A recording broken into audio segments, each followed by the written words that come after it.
Inverse functions are when you reverse a function. So in order to do that, you switch your x and y values. This right here, this -1 exponent, is the symbol for an inverse function. So if you see this symbol right here, it's asking you to find the inverse, which again kind of means like the reverse and means you're switching your x and y values. So if you're just given points and it asks you to find the inverse points, again, all you do is you switch your x and y values. So the inverse of 2, -1 would be -1, 2. So you don't change the signs. All you do again is just flip your x and y. The inverse of -4, 0 would be 0, -4. And the inverse of 3, 2, if you flip that, would be 2, 3. All right, so if we have a function, and you've done this before, evaluating functions, and it says f of 2, that question, what you're asking yourself and what this is asking you is when x is this number, so when x is 2, what is y? So if we want to solve this, we would just plug 2 in for x. So this would be 3 times 2 plus 4, which would be 6 plus 4, which would equal 10. That's something that you've done before. But now if it gives you something like this, which is the inverse function of 2, again, you're reversing or switching your x and y. This question is asking you, when y is 2, what is x?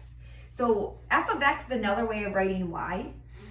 So for this, we would plug the 2 into the y, and we're solving for x. So we'd subtract 2. So here, x would equal -2/3. So again, you're just kind of reversing your thinking. If you're given an equation and you have to find the inverse equation or function, so again, we're going to switch our x and y. So f of x, again, is another way of writing y. So if I switch my x and y, I would have x equals 7y plus 14, because again, I just switched my x and y values. Now, just like any equation, you want to get the y by itself, so we're going to solve to get the y by itself. So I'd subtract 14, so x minus 14 equals 7y, and then divide by 7. So the inverse function, and if you break this apart, if you divide both of these by 7, would be 1/7x, and then -2. Now, whenever you find inverses, you want to make sure that you can verify that you did it correctly. So to verify inverses, we actually use a composition of functions. So we need to plug both the inverse into the original function and simplify, and then the original function into the inverse and simplify. And if you do that and you get x both times and you simplify both ways, then you can verify that they're inverses of each other. So we're going to do that for this example that we just did. So remember, with composition of functions, you plug the inside one into the outside. So we're going to plug all of this, the inverse, into the original function.